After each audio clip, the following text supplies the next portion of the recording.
New born பேபிஸ்க்கு தாய்ப்பாலுக்கு அப்புறம் கொடுக்க வேண்டிய ஃபர்ஸ்ட் சாலிட் ஃபுட் ராகி கூழ். அந்த ராகி கூழ் எப்படி பண்ணலாம்னு பார்க்கலாமா? தேவையான அளவுக்கு ராகி எடுத்துக்கோங்க. அதை நல்லா 4 to 5 times வாஷ் பண்ணிட்டு ஒரு 2 to 3 hours ஊற வச்சுக்கோங்க. ஊறினதுக்கு அப்புறம் அந்த தண்ணியை ட்ரைன் பண்ணிட்டு ராகியை மட்டும் மிக்ஸி ஜார்ல ஆட் பண்ணிக்கோங்க. கூடவே ஒரு 2-3 ஓமம் ஆட் பண்ணிக்கோங்க. கம்மியாக ஆட் பண்ணிக்கோங்க.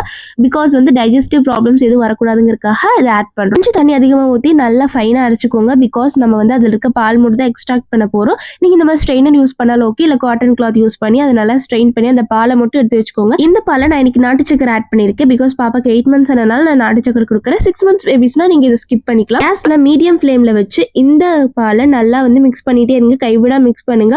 ஸோ மிக்ஸ் பண்ண அது ஒரு திக் கன்சிஸ்டன்சிக்கு வரும். மாதிரி திக்கானோடனே கேஸ் ஆஃப் பண்ணிட்டு அது பவுலுக்கு ட்ரான்ஸ்ஃபர் பண்ணிக்கோங்க. உங்களுக்கு வேணும்னா நீங்க நெய் ஆட் பண்ணிக்கலாம். அவ்வளோதான், சூப்பரான டேஸ்டியான ஹெல்தியான ராகி கூழ் ரெடி ஆயிடுச்சு. ஸோ இந்த ரெசிபி ட்ரை பண்ணி பார்த்துட்டு உங்க பேபிஸ்க்கு கொடுங்க. கண்டிப்பா இந்த வீடியோ பிடிச்சிருந்தா லைக் போட்டு வச்சுக்கோங்க. இன்னொரு வீடியோல லைக் பார்க்கலாம். அஸ்லாம்.